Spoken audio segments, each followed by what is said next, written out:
Thank you very much for your question, Luca. I do agree we need more initiatives to raise the voter turnout of young people.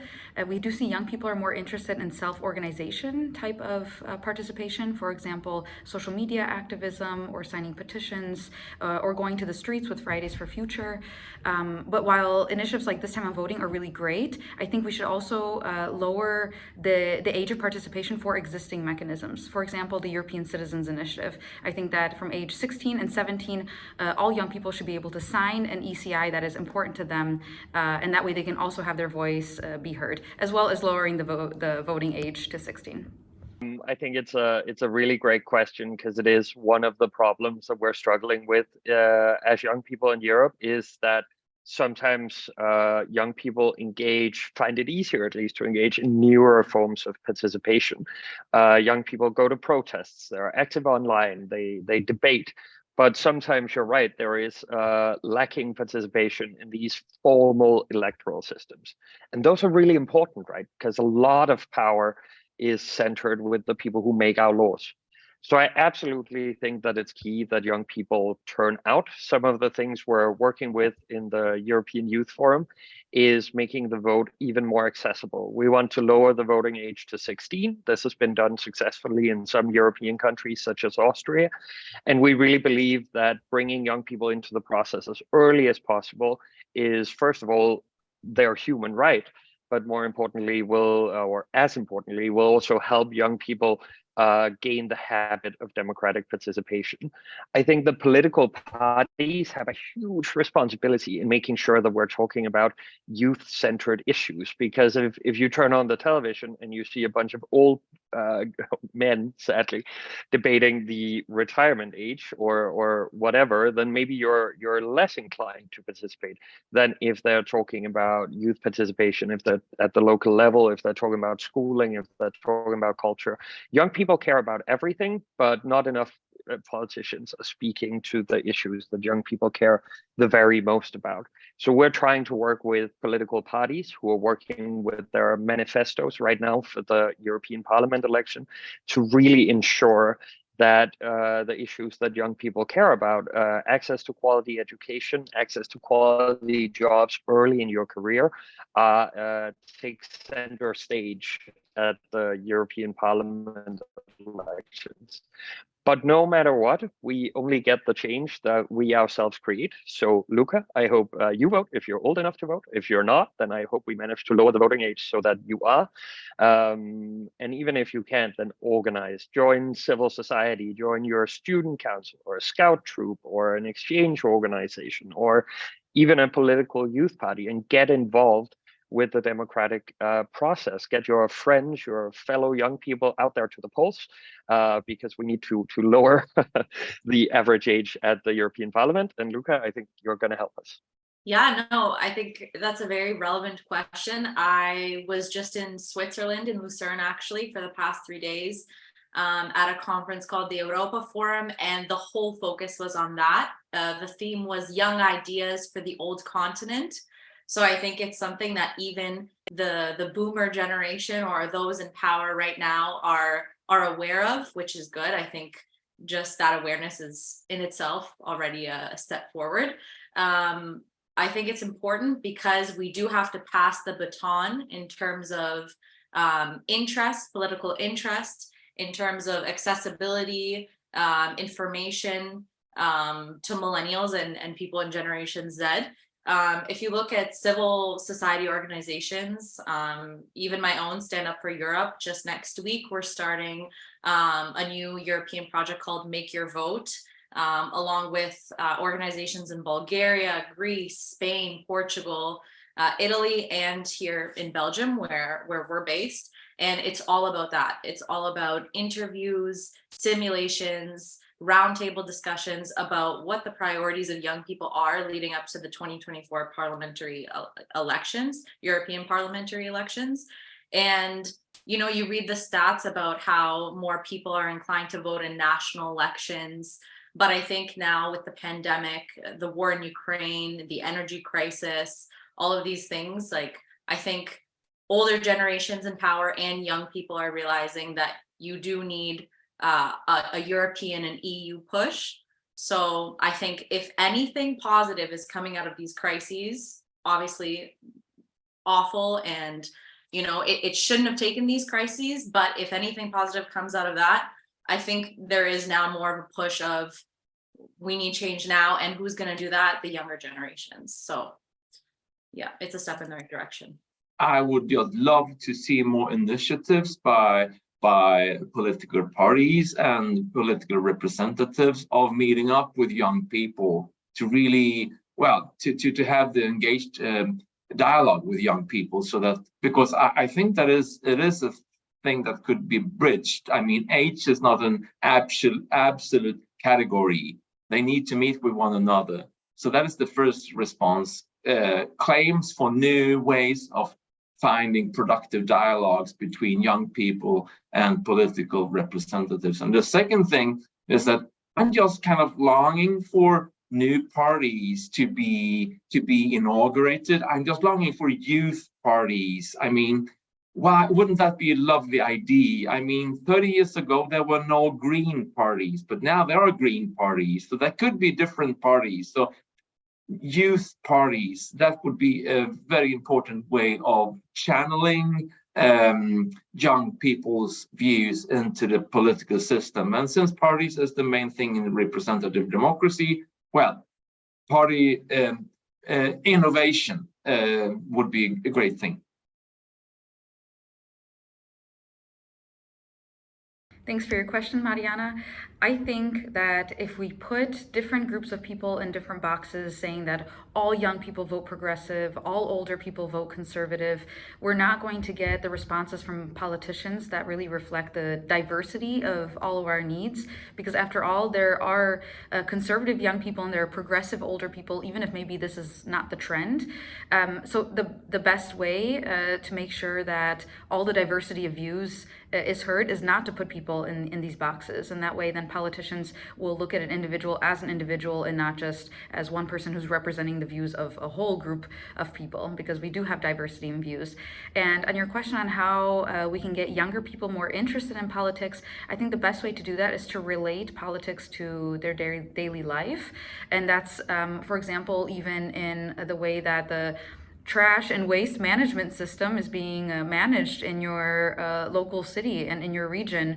This is also a political decision, for example. So connecting daily life to politics is a good way to connect politics and raise the importance of politics with young people.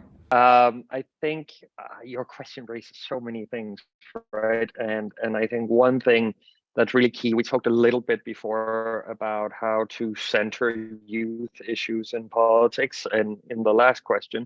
So I think what I really am going to take away from your question is this idea of competing interests, of conflicting life situations, conflicting life choices and generalizations. I think that that's such a key element, because really one of the troubles we have in European democracy, actually in global democracy right now, is this polarization, right? It's this belief that disagreement has to lead to conflict, and it's this system where we feel each other living in almost different information spaces. At the Youth Forum, we work a lot with intergenerationality. We work a lot with the idea that by bringing different groups together in the same dialogue, we can really be better, all of us, at listening to each other's interests. But it's especially crucial for young people because they're so often left out of the policy-making spaces. So I think we have dialogue projects ongoing, but we know also in the institutions they're really in the Commission beginning to work with this idea of intergenerationality, this idea that any policy needs to be not just for the people who are in power right now, but also the people who will make up democracy in 20 years or in 50 years. And if we want to get really radical about it with the foresight thinking, then how do we also make sure that the policy is just and fair to the people who haven't even been born yet? And such an interesting challenge, and it's such an important challenge, because sometimes there are just, conflicting living situations. And there's only so many resources in society to go around. But we really have to make sure, from the perspective of young people, that youth-friendly information is available, that we are taught in educational systems through non-formal education, civil society, how to engage with these different informational spheres, right?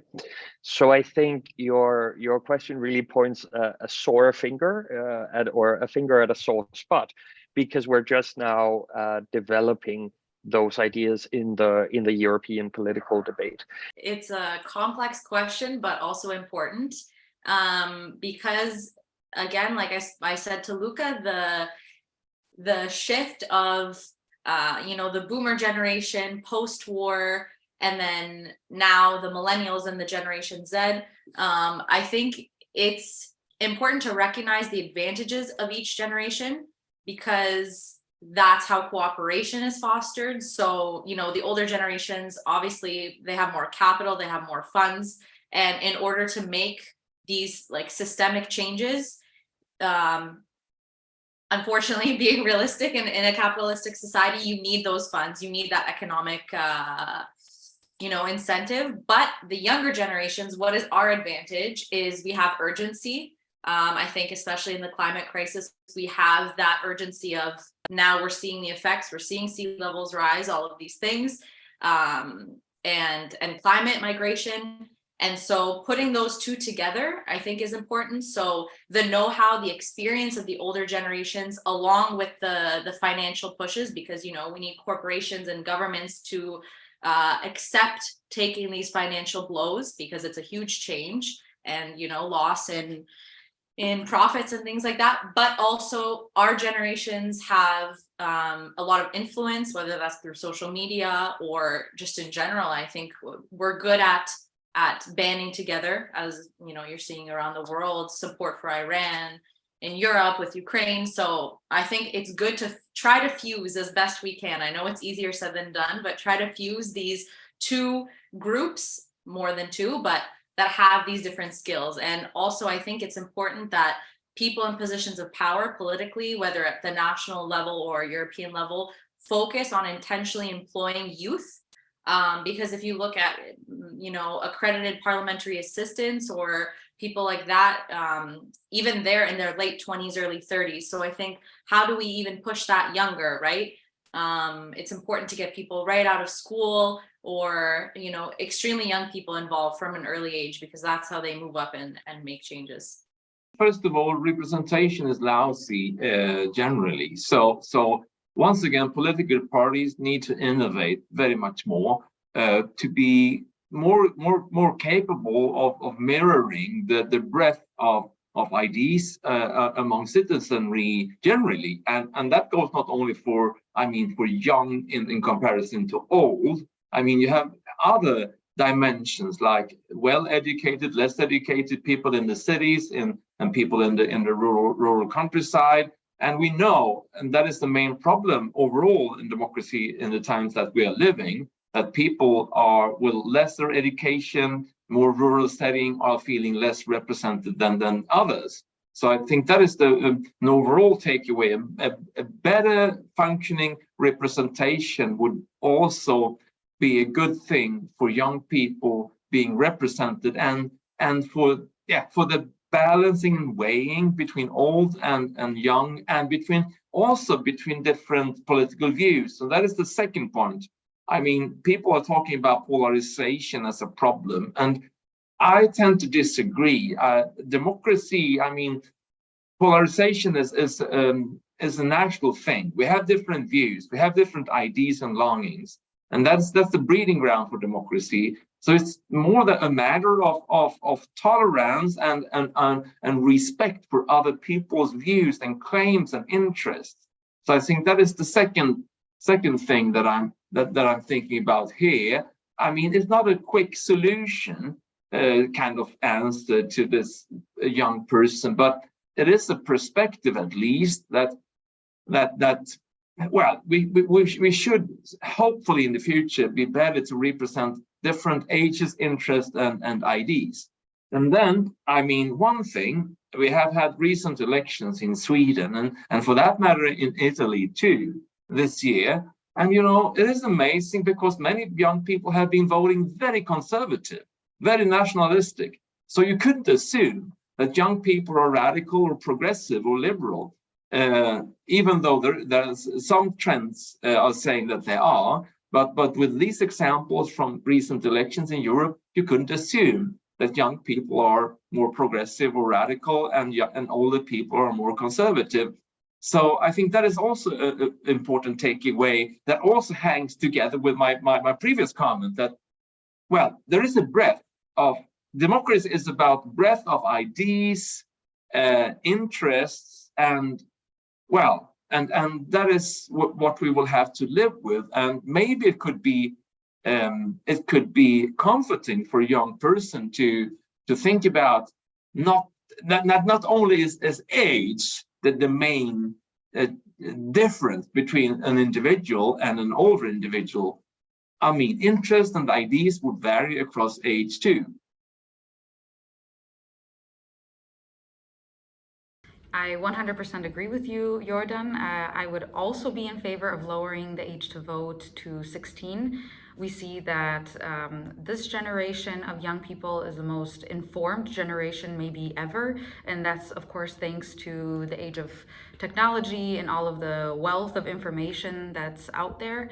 But while I'm in favor of lowering the age to vote to 16, I would say we still need to focus on civic education and making sure that that's key. And that's regardless of age, whether you're a young voter, first time voting, you're going to need civic education. And as well as if you are already a veteran voter, voted for many years, and an older, an adult, I think civic education is something we can always improve and we can always do better with, especially as new forms of media and social media also develop. So while I'm in favor of lowering the age to vote, I think we should always invest in civic education as well. The Youth Forum believes that the voting age should be lowered to 16. And we've been campaigning for this already throughout Europe. Concretely, we've been pushing a lot in the context of the European parliamentary elections. A lot of the comments that you hear is that young people are mature enough to vote, or young people won't vote even if given the right to. And we just don't think that's true. Some of the experiences that we can see throughout Europe have been really positive.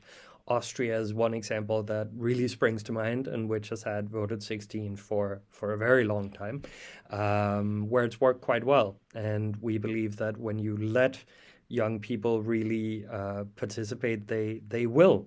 Of course, the voting age is only one part of the problem. We have to also ensure that parties really take their responsibility seriously to really speak to the issues that concern young people. Access to quality jobs early on in your career, access to quality education, climate issues, some of these things which we know are tremendously important to young people. And sorry if my voice sounds a bit rusty, I've gotten a bit sick, unfortunately. But Jordan, we're completely with you, and I really hope that throughout Europe we'll start to see more and more vote 16 elections. Already quite a lot of countries are doing it in the municipal space. We really want it at the European space, and of course as well at the national space, and the experiences so far have actually been really positive. I think that it could be a possibility, but I don't think that lowering the age is going to instantly fix the problem of young people's having a greater voice. So I think it all boils down to education rather than simply just lowering the age legally. I have a much younger brother who's 17, and I think if you put a voting card in his hand, he might feel pressure to make a decision when, he might not be as informed as the older generations would like him to be on certain topics. So I think there needs to be that educational foundation so that they feel like they're prepared to make a decision. And then, yes, you're offered a legitimate seat at the table. So strong civic education in younger ages across schools. It's definitely a good idea, but I think there needs to be a lot of work behind it before that could make any change instantly. without a doubt, and even lower than 16. And I have some really good arguments, I think. First, in most countries, are you kind of, well, in most countries, could you be punished and put into jail when you are 15? Well, so if that is the case, if you are suffering, you could say, from the consequences of legislation which comes from democracy, then you, of course, need to be part of the other side of democracy of voting. That is the first good argument. The second argument, in most countries, are you entitled to drive a car in traffic, a deadly, serious thing to do? You could, hit many people with your car when you are 15 or 16. That is another entitlement that I think should go along with taking responsibility and being entitled with political equality when it comes to voting. Then, and this is one of my lovely arguments, is that, well, if you're capable of being a parent, if you're, well, mature, not mature, but if you're capable of breeding, basically, to bring up new citizens, new generations, which is a very, very responsible thing to do in the world, then you should also, of course, I think, be entitled to be a citizen. It doesn't make sense that you could do such a huge thing to bring a new human being to the world. That's such a huge thing, and being a parent, but not being entitled to be a citizen. And then my fourth argument is that, well, by and large, in the established democracies of the world, the problem is not that too many people are voting. It's to the contrary, too few people are voting. So how could it be a problem anyhow if more people were voting? If people, younger people, the population for the voters would be more, and more votes must be better, all things equal. So yes, lower it immediately, at least to 16 or 15.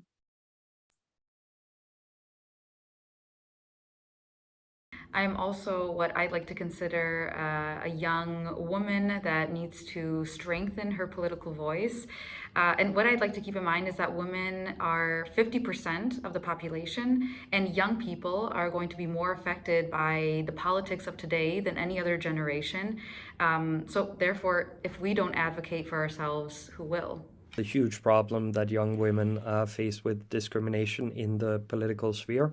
A lot of my friends don't just experience being silenced or not, being heard and being taken seriously when they speak, but even face harassment and quite fierce harassment when, as a young woman, you choose to speak out. It's unfair. It's unjust and it's unreasonable, and it's really a joint responsibility for all of us to keep calling this out and decrying this whenever we encounter it. I'm not sure there are any easy solutions. I'm not sure that there's an easy fix, except for all of us taking that responsibility seriously together. And in the meantime, I just really hope that you'll keep talking. I hope that all young women will keep talking, will keep engaging, because your voices shouldn't be silenced. It's a loss for democracy. It's a loss for you, and I think that young people, especially, are much more aware of these injustices, are much more ready to take them seriously, and I really hope just that young people all throughout the continent and throughout the world, really, young women especially, will keep speaking out. And hopefully we can overcome the discrimination, we can overcome the injustice together. So I think it's a great question, and I'm really sorry I don't have a better answer for you, but just know that I think young people and especially us at the Youth Forum will have your back, and we hope you'll keep talking. Yeah, I agree 100%. I think this is a very relevant issue today. Even something that I'm facing in my position of power, relatively speaking, in my organization, but it's 10 times harder. Again, you're disadvantaged because you're a young person, and you're even more disadvantaged because you're a young woman. I was just in Switzerland, and I found out that in one of the Swiss cantons, women just got the legal ability to vote in 1990. So that's only 32 years ago, which is mind-blowing to read now in almost 2023. And that shows you that it's deeply rooted across the continent.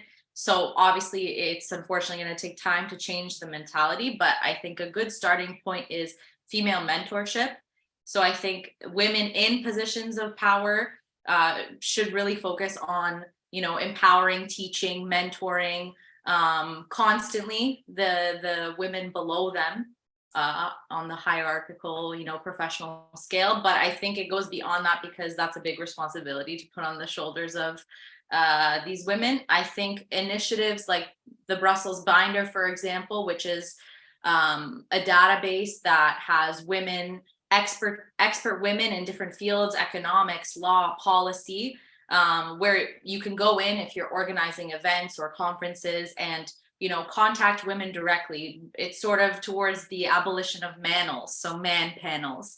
So initiatives like this are present, but obviously they need more exposure, because you do see a lot of these male dominated panels in terms of expertise, and that's just kind of where it goes. So I think quotas are also good, gender quotas in organizations, but I think also you need to find a balance there, because sometimes it can create the opposite reaction. So animosity, maybe a male candidate said, I was more, skilled or had better experiences, but she got it because she's a woman and that's it. And so that can create tension rather than, encouragement across the genders. So I think we're going in the right direction. There are these good initiatives, a continuation of mentorship and initiatives like the Brussels Binder are good.